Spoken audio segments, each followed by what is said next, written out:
Hi everyone, and welcome to your channel. I'm Laura, your Lipedema bestie, and today I want to talk about the impact of dieting on lipedema.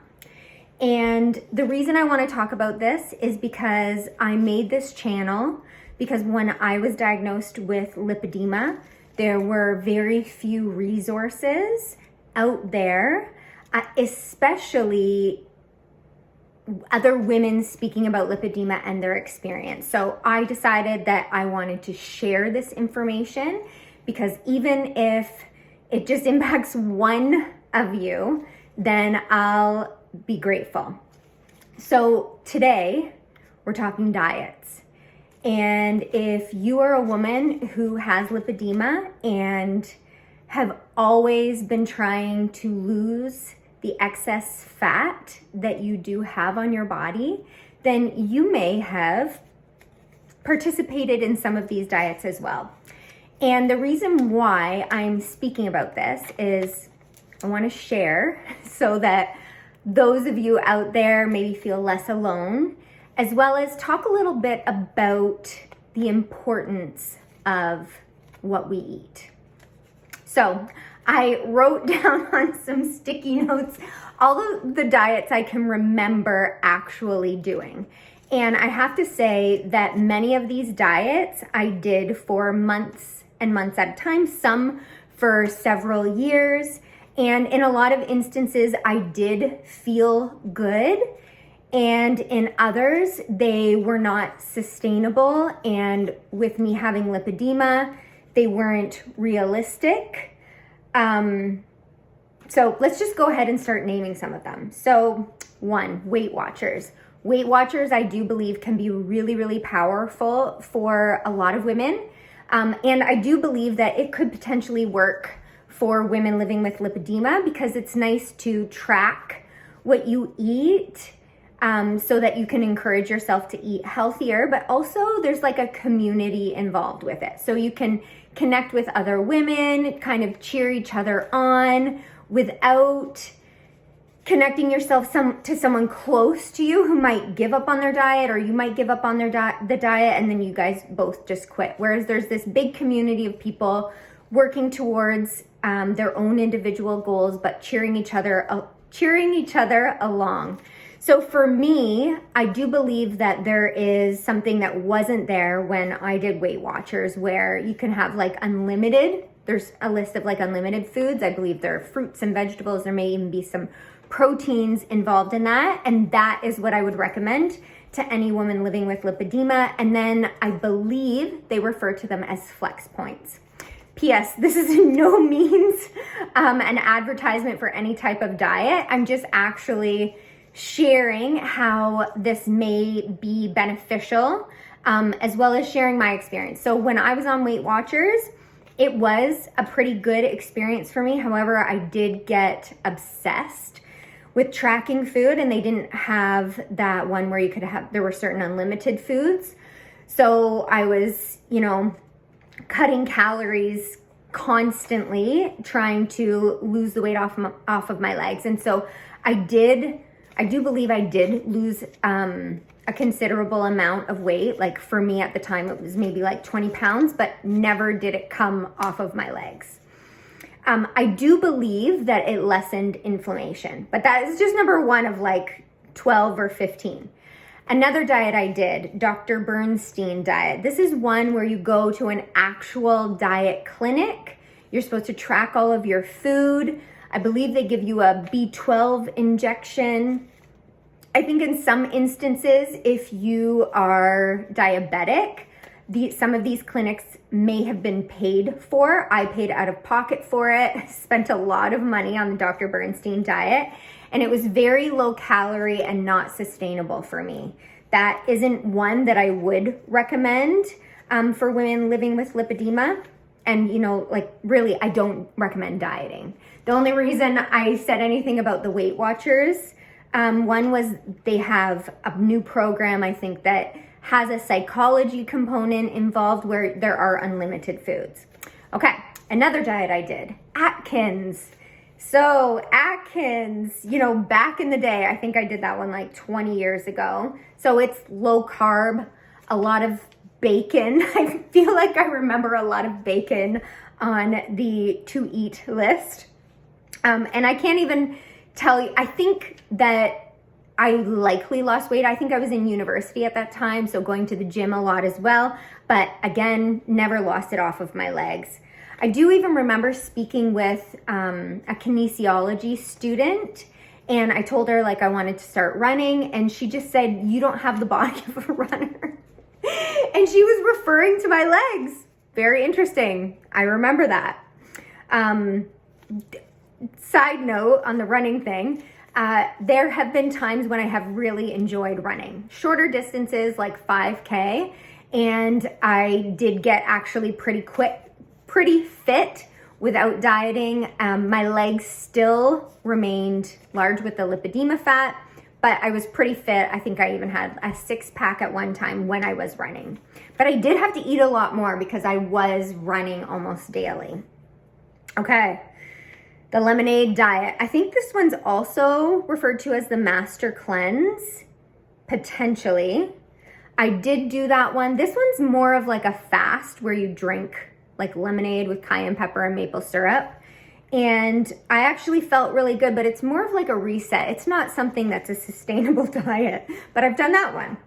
At one point I took diet pills that if you ate fat, then it would just go right through you, if you know what I mean. Those did not work at all. It was just uncomfortable. Okay, South Beach diet. That one, I want to say the South Beach diet from from what I can recall is just similar to a Mediterranean diet, kind of. So like leaner meats, fish, lots of fruits or vegetables, that kind of thing. And I think I felt okay on it, but again, I was being really strict and I was restricting a lot of foods. And that's where I found that I had the most challenges when dieting, along with the fact that I never lost the weight off of my legs. Cabbage soup diet. This is one that I always would do as a reset. It wasn't terrible. It was just a lot of cabbage. And there's like a 7-day system where you only eat certain things on certain days. And I do believe I saw results, but again, it's not something that was sustainable. It was more of a jump start. Grapefruit diet. Pretty self-explanatory, but a lot of them have specific days where you can eat certain things. Also, when I was in university, I began to discover that gluten, so this is a little bit more than 20 years ago, I discovered that when I would eat gluten or bread or certain things, I would find myself swelling up and becoming very bloated. So when being gluten-free was really uncool, that was something that I began and pretty much stayed gluten-free for a long duration of the second half of my life, because gluten has never felt good. And there are a lot of different lipedema researchers that do speak about how gluten, especially in North America, because a lot of it has been modified, can cause extreme inflammation in your bowels and your digestive system. And so for the most part, many women with lipedema maybe should steer clear of gluten. In Europe, it may be very different, and I'm not sure about like Mexico and some other countries, but I know that in Europe they have much stricter guidelines around genetically modified foods. And so I do know that when I have traveled, even when I traveled to the Middle East, quite a few years ago, I could eat things that were made with flour and didn't have the same reaction as I had here at home. But I will share. So as much as I don't really eat gluten, I am at a stage in my life where I don't necessarily restrict foods. And this is because of the psychological impacts of restricting food. which may be, a result of all of the different diets I've done my entire life. But I found that when I tell myself you can't eat that, then I want it. And so I will say, this is something that I can have, and maybe I'm choosing not to have it because it makes my body feel a certain way. So I do not restrict anything. I give myself permission to eat whatever it is that I want, and I remind myself of how certain things make me feel. So typically I don't really eat gluten. However, about a year ago, I did start making sourdough. I started making it in particular for my kids because they love bread so much. And I didn't eat bread, so I would buy it. And I started to wonder if it could be inflammatory for them. So I got curious about sourdough, and then I took about a month to make my own sourdough starter. And then I started making bread, and I make a lot of different things out of sourdough. I actually do eat a lot of my sourdough products, almost all of them actually. And because of the fermentation process, I believe I do not have any issues with inflammation or gut health. So previously, if I would eat wheat or gluten, I would get very constipated. I know a lot of people with celiac will have the opposite. It'll sometimes have the opposite effect. I would get really constipated and be swollen for several days. So it did not feel good. But with the sourdough, I do not have any of those issues. I'd say I actually might eat quite a bit, like maybe even a slice a day, or if I'm making like sourdough cookies or muffins, I might have one. And so if gluten is something you've given up, but you've never tried sourdough, it's something that I think is worth being curious about, especially if you're like me in the sense that when you restrict yourself of something, you find it that you want it more. So sourdough has been a wonderful alternative for me. And then I also know my kids are eating something that is very healthy. I know everything that's in it, and it's delicious. Okay. Oh, the ketogenic diet. This is one that a lot of women do on with lipedema. And I will share that I did do maybe almost 2 years of the ketogenic diet before I knew I had lipedema, and I did feel amazing. Part of the reason that I stopped doing the ketogenic diet was me restricting stuff, telling myself that I couldn't have certain things. So I would say that now I do my best to eat healthy, and when I eat something that maybe isn't traditionally thought of as healthy, I just try and eat it in moderation, like a taste if I want it.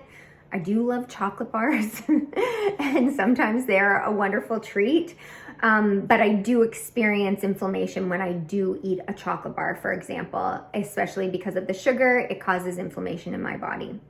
But ultimately, I just wanted to share, so maybe you don't feel alone, maybe you haven't necessarily achieved your weight loss goals yet, or maybe you're still experiencing a lot of inflammation in your body, and maybe you're like me and you've tried dozens of different diets throughout your lifetime without figuring out what works best for you.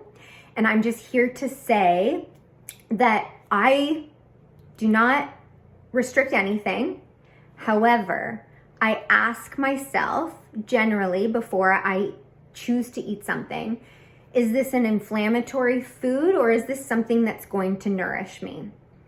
And I'm not gonna lie, there's gonna be times where I might have something like a chocolate bar, that is inflammatory and I choose to eat it anyways. But for the most part, I prefer to eat things that are gonna make me feel good. But a key component of that has been allowing myself to have whatever I want and not restricting myself, not going on a specific diet, and instead really paying attention. And I guess maybe people might call it more of an intuitive eating practice. And I think that that's probably what's led me to also eating and making the sourdough. That was also triggered by, and I'm not sure if he ever recommended sourdough, but he did speak a lot about fermented foods, the obesity code. I believe it's Dr. Jason Fung. I read that book, and it was after I'd achieved, I'd done a lot of the conservative treatments, compression, water walking, swimming, legs up the wall. I'm a yoga teacher, so I do a bunch of different yoga poses in particular that are great for my lymphatic system. I utilize a vibration plate. I have a pump, and I have also had surgery. I had surgery a year ago, this past August, so a little bit more than a year ago, and I do feel very good. But I read this book, The Obesity Code, and it was eye-opening because Dr. Jason Fung is, I want to say an ephrenologist, where he's studies the kidneys, so done extensive work with people with diabetes, and so he studies the different hormones and how they're impacted by food. And in this book, I learned so much about, one, the diet and food industry, but two, all of the lies I'd been told my whole life, which I knew were lies.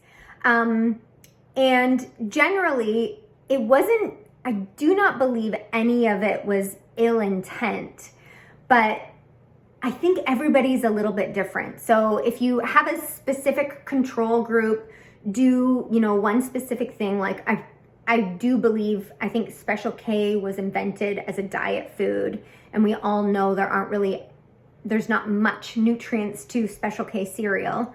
But when these things were done under a microscope, the point was to lose weight, and people did lose weight, but they didn't follow these people for a long period of time after to see how sustainable it was. And in most circumstances of diets, especially what people would deem fad diets, people would gain back what they lost and a percentage of body weight, almost like 10% more of their body weight.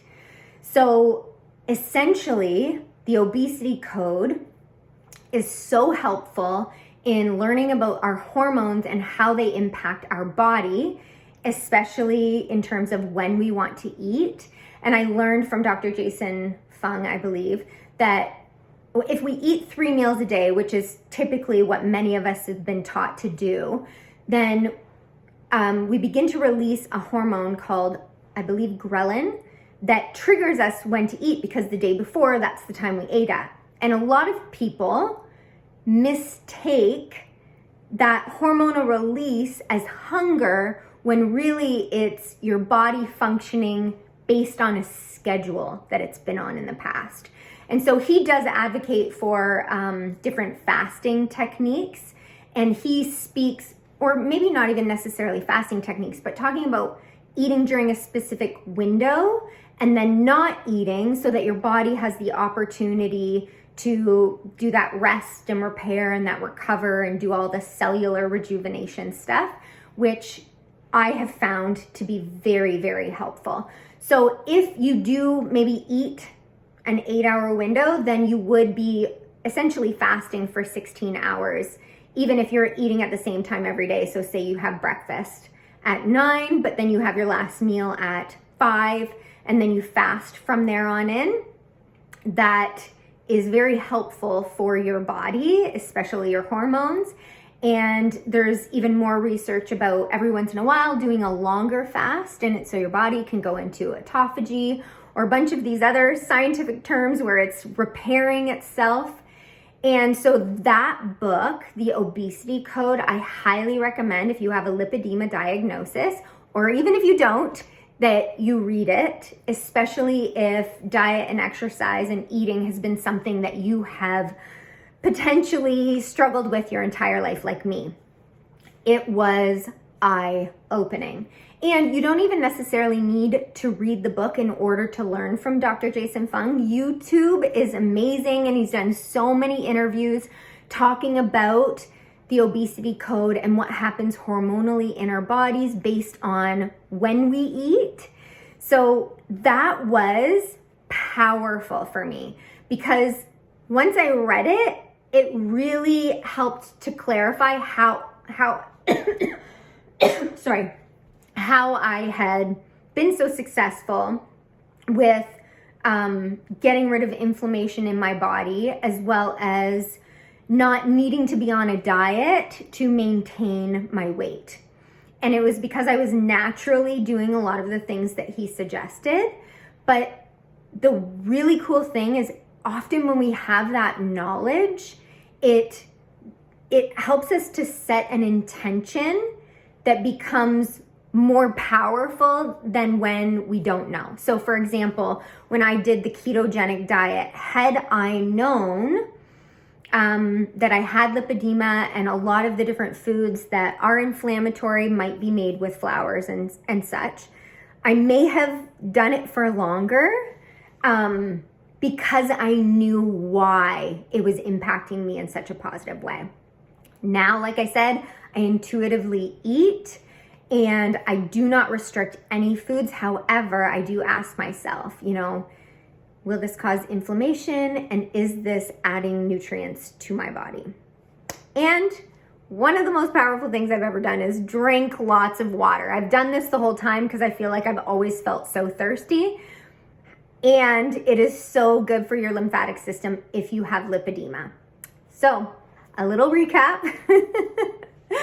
I am a fan of not being on a diet and not restricting yourself from any foods, but making a choice to eat the things that fuel your body in a good way.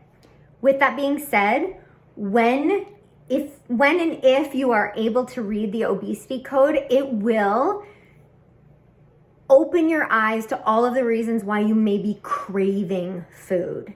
And generally it's because of spikes in insulin levels and different hormonal things that happen in your body that tell you to eat.